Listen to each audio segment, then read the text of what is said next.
Good morning, good afternoon, and good night. This is On Fire with Matthew Maurer. Today we're going to talk about the NBA lottery. And as everybody knows, once again, Cleveland Cavaliers have come out on top.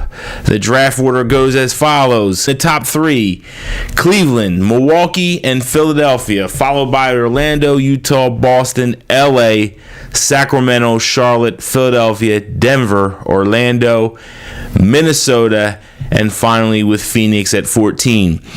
As everybody knows, Cleveland has now been the number one pick.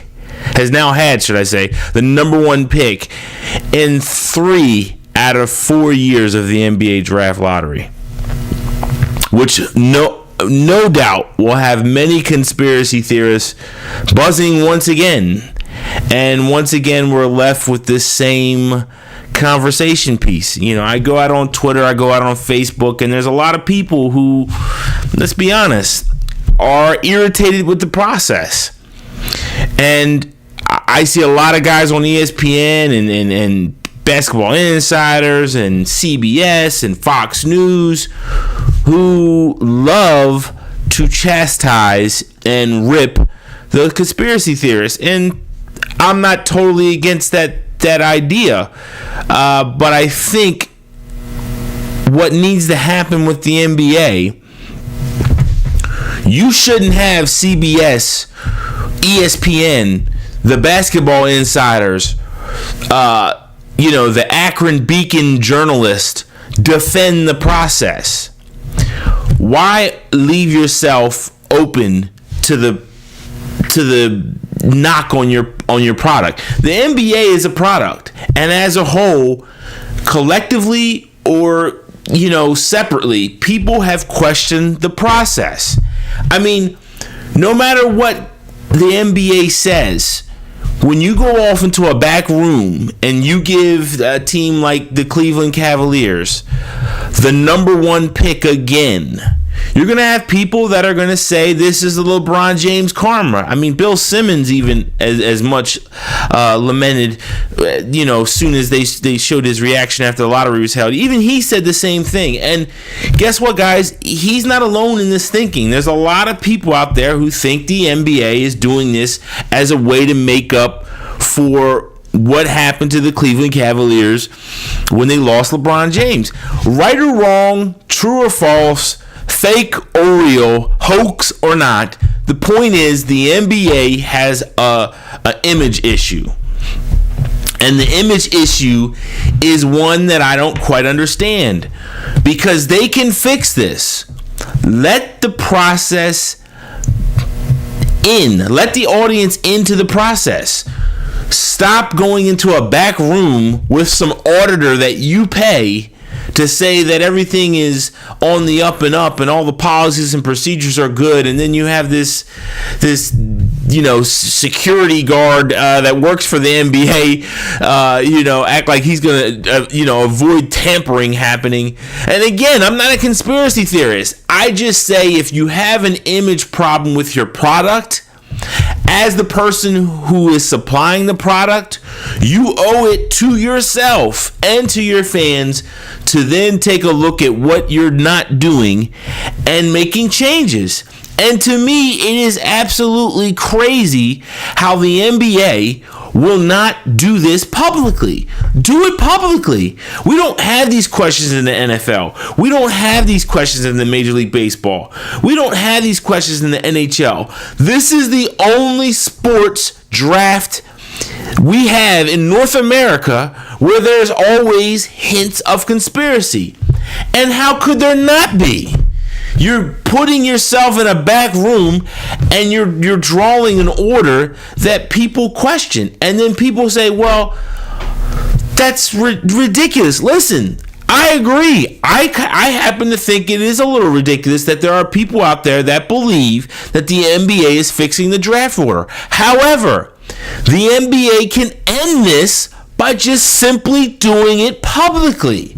Why allow your product to be in any way viewed falsely is beyond me. If you're not fixing the order, then show it. I mean, to me, it's just asinine how you'll take people through the pre-draft camps. You'll take people through the interviews that the players are going through. You take people through all the measurements and the analysts who chime in about the draft. And, you take them through this whole process. But then when it comes to the draft order, no. We're going to go into a back room and we're going to draw, and then we'll let you know what the order is. I mean, to me, that's just stupid. Just show the process beginning to end. Then you alleviate all this unnecessary doubting that goes on about your product. And then people like I mean, to me, when I see guys on media, national media sites, having to take up for the NBA, I get irritated because it's not their place. It's not their place. It's not their product. They cover the product. It's not their product. It's not. I'm sorry. It's not your battle to have. You shouldn't be taking up a fight with a fan or whoever on Twitter because you don't like the fact that they question the process. You know what? The NBA can fix that. Let the process be open. Stop going into a back room and hiding. Show the process, and then bam, we have no more of these discussions. They get put to bed. And the people who do come out and yell conspiracy when the process is done in the open, guess what? Then they really have, then they're really on the short bus, and then you really can go into a path of ripping. But come on, man. I mean, you tell me a team with a 1% chance gets the number one pick, and they've had the number one pick 3 out of 4 years. True. That got told everybody on Twitter. Anybody who thinks it's rigged has to sit there and now say that it's not rigged, because no moron would put another number one pick to the Cleveland Cavaliers, especially not 3 out of 4 years. But again, there's going to be people out there that will doubt. And yeah, there's totally right. There are people that will always doubt. But the people that will doubt if the process is opened up will have less of an audience and hence less of a discussion, because it just won't be, they won't have this nasty black cloud over it. I mean, if ESPN, CBS, Fox News, if all these guys are going to be the public defenders for the NBA draft lottery, then that's stupid, because it's not their product. It's not. It's the NBA's product, and the NBA can fix this overnight if they just simply open up the process. All right, so I'm done with my rant about that. So anyways, taking a look at the draft order, there's no question that I think the number one pick in Cleveland could be Joel Embiid. And I agree. I'm not thrilled on it, but I figure, Joel Embiid seems to be the guy that they probably will tab, because you take a look at who they've drafted, you take a look at who is projected around that pick. They're probably not going to take Wiggins. They're probably not going to take Jabari Parker. And, I have a hard time believing that they'll take Julius Randle. So that leaves Joel Embiid to me. And I don't know if that's a smart one to go with. But we'll see. We'll see. About the NBA Draft Combine. As everybody who followed me on Twitter will know, that I kind of gave my thoughts during the whole process. There were a few players that I thought really, really helped themselves. Zach LaVine from UCLA, Markel Brown, Glenn Robinson III, Devin Marble, as well as Kem Birch. Now, I've seen some people say that Kem Birch hurt himself. And to those people, I have to ask you an honest question. Do you really know what you watched? Do you? I don't think you do. Kem Birch's athleticism and ability to run the floor was never more evident he ran that floor like a gazelle, and he was clearly the cleanest of the big men, with the fluidity and the movement of him on the open court. I think he made more fans than he didn't. Devin Marble, again, as I said, there's something about this kid that you just like when you watch him. Even though his jump shot's a little streaky, he just looks like he has a really good, solid foundation of fundamentals. Not the quickest, not the most athletic, but I mean, he looked good out there in the drills. He didn't look really bad. I think he helped himself enormously. Zach LaVine, I mean, everybody knew he was an athletic juggernaut. I think, that's even further catapulted himself. And to me, the combine, I know a lot of people put stock in the numbers, but for me, like Markel Brown, his athleticism, I think, ensures that he gets drafted in the first 40 picks. I'm not sold that he's a first rounder, but I think it helps a lot that he's probably going to get drafted in the top 40 spots. I don't know if you could say that before the camp. Jordan Clarkson from Missouri was another kid that looked good. One last thing. To me, it seemed like every guy that had size that played two guard can somehow play point guard. Nick Stalkus somehow can play point guard. Zach LaVine can play point guard. Dante Exum can play point guard. I'm not sold on all those guys playing point guard. Dante Exum, I'm a little bit more convinced of it because he really tested well in the agility tests. Athletically, he's not a superior athlete, good one, not an exceptional one. Certainly between him and Zach LaVine, there's definitely, he's heads and shoulders above Exum. But Exum looked good, and I think he's got a top 5 spot for sure. But I don't know if guys like Enes from Syracuse. I think Enes is going to fall a little bit in the draft. I think once teams take a look at who's available.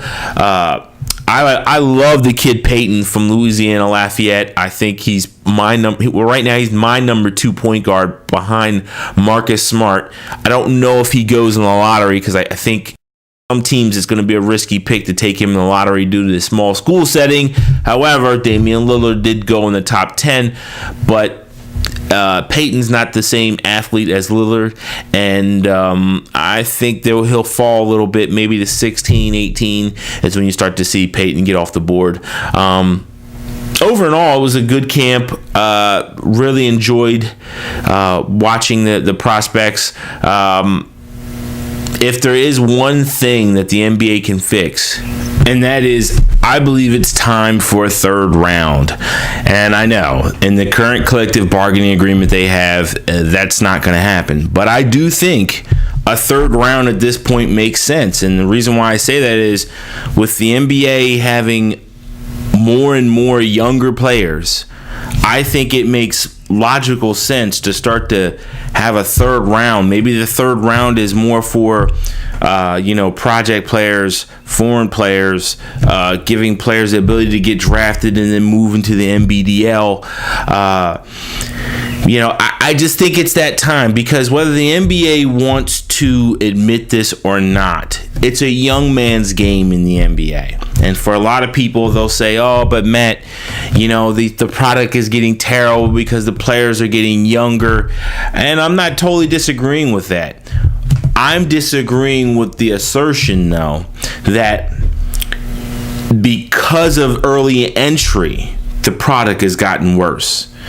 I don't agree with that. I think the early entry certainly has that argument has some validity to it, but at the same time, for people to sit there and tell me that you can go pro in all these other sports, but if you go pro in basketball, it's doesn't work.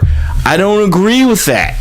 And the reason why I don't agree with that is because of the data. Look at the data. Look at the players we have had in the second round, in the first round from out of high school. Yeah, Lenny Cooks happened. But my question more or less is, would a Lenny Cook happen if he got drafted in the third round, which made him, like, say, automatically eligible to get transferred to the NBD League, and then the NBDL D League, and then have him work on whatever his deficiency was? I don't know. I mean, to me, it's a way of making the NBDL more of a part of prospects and not about guys. Like, to me, the NBDL, it's improved vastly from where it once was. But the problem with the NBDL, whether people want to admit it or not, is it needs to have more, and to use baseball, it needs to have more of a double A than a triple A product in the NBDL. In baseball, triple A, while it's considered the best, triple A has less prospects. It's more for guys who are about to really move on to the major leagues.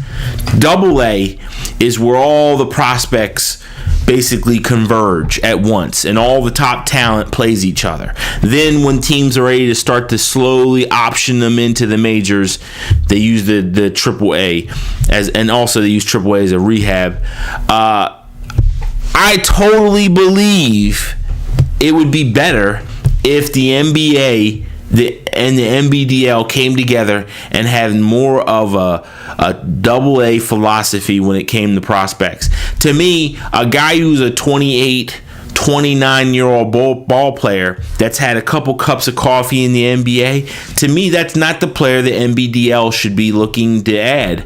To me, the guy that the NBDL should be looking to add should be a player like Lenny Cook or any other host of younger guys that decided to leave college. Because I understand the NBA has the age limit rule. I understand they're talking about expanding it. But no matter what people want to say, college isn't for everyone, and not everybody's ready for college. I mean, that's just the facts.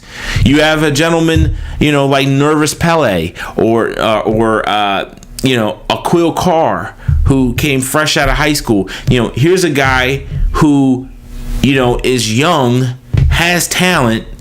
I mean, size might always be against him, but the point is, give prospects the ability to go get drafted, celebrate with their family, have a sense of accomplishment, and then move to the NBDL, where there's a process to get them to the NBA. To me, the NBDL is immediately taken off the table for most guys because, let's be honest, most agents want to get paid.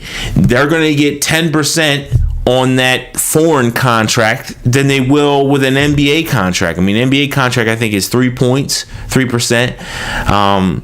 So it's really not beneficial to most agents to have that player go to the NBDL where they're only making, I think, 30, 40,000, and that's it. While they can go to overseas and make double that. So as an agent, the thought process for a lot of these guys is, I don't want him to go to the NBDL. I'd rather him go to Spain or Serbia. It's just that's the facts. I think if you do the third round, I think you encourage younger players to get into the process and say, well, I was in training camp, I went to the summer league, I got drafted by this team, let me go to the NBDL and see if I can get the skills that the Celtics or the Bulls are looking for. As it currently stands right now, you get drafted in the second round. Everybody else after that is a free agent, and then after that, it's all said and done. I heard somebody tell me that won't work because the NBA decided to do that because it opens free agency for a lot of players, and that's what the Players Association wanted, which is why they took the third round out in '88. That was 1988. It's a different world. Whether people want to admit it or not, it's a different world. In 1988, you had less North American free agents. It's now 2014. You're going to have more because the foreign leagues have pushed out a decent amount of North American players that in the past would have been drafted. And what's happening is you're having, at a max 5 players each year that are going to go on and have decent NBA careers, 250 career games over 5 years of playing in the NBA. If you take those guys out of that equation, you'll have less undrafted players, and those players would have rights. So I don't necessarily agree with the logic. I mean, to me, that the NBA Players Association cares about players like Wesley Matthews or Udonis Haslem, those gentlemen like that. Do I believe that the Players Association is fighting for those players to maintain free agency? I don't believe that crap. I don't believe it one bit. I believe that it's time to change that. And one last thing, and I promise I'm done after this. Jalen Rose said a key thing, and then I saw some of the reactions on Twitter. Jalen Rose talked about tennis and golf being able to, as 2 sports, as though you can go pro without ridicule. And I saw a lot of people on Twitter and Facebook that didn't really like that. So let me give my take on this. The NBA, whether it wants to admit it or not, whether people want to admit it or not, is a black sport dominated by the inner city athlete. These athletes, not all of them, certainly not all of them, but these athletes come from areas, and I think they did a story based on this, and I think they said, I want to say over 50% of players. Maybe it could be less, could be more, but I think it was over 50%. Nah, I think it was in the 40s, maybe like 48% of the players that are in the NBA basically come from poverty backgrounds. So my point necessarily is this. The NBA used to have a process called the hardship. And basically in this, this is, I believe, 71 to... 71 to 76, I want to say. But basically, in order to declare for the draft during those years, you had to basically go to the NBA and submit paperwork, and basically, in so many words, tell why you have to go pro. And then based on that, the NBA would allow you or not allow you.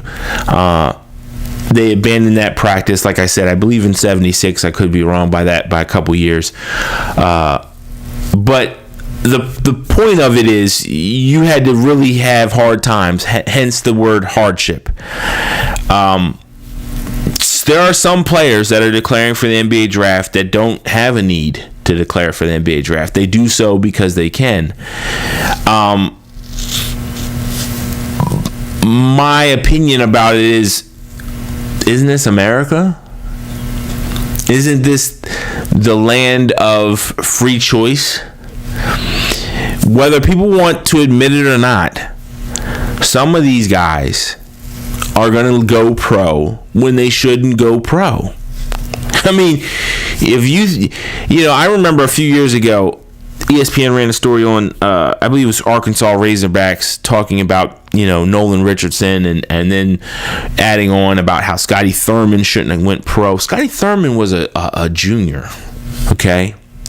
Scotty Thurman shouldn't have gone pro as a junior, was the conversation. And then I always see Scotty Thurman linked in players who should have stayed in school and everything else, And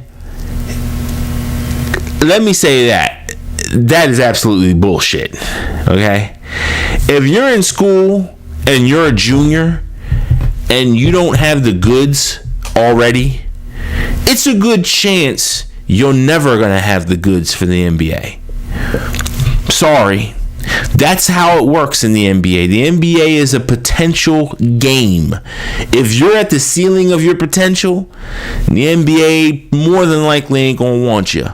Which is why Doug McDermott, despite being the leading scorer in the nation, will not be drafted in the top 3 picks. And why gentlemen like Andrew Wiggins, who averaged 14 points a game, will get drafted over Doug McDermott.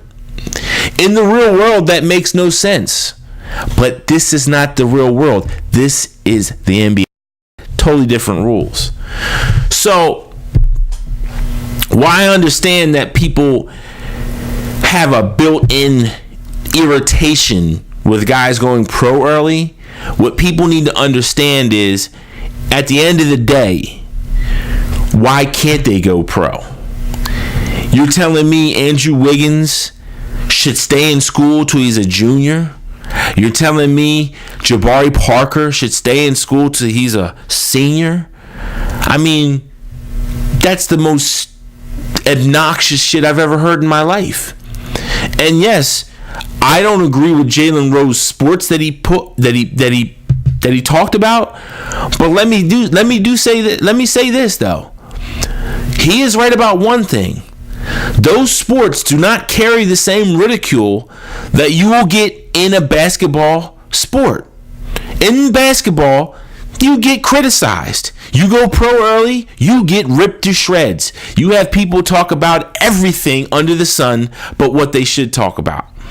And that's the truth. And whether people want to be man enough or own up to the fact of that's the truth, I don't really care. But that's the truth.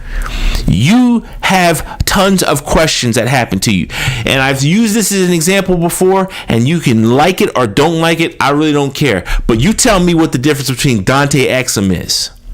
Dante Exum is an 18-year-old kid who played high school ball in Australia, but somehow he is mature enough. Somehow he is ready to maintain the vigors and the rigors of the NBA. But Miles Turner, he better go to Texas because he's not ready.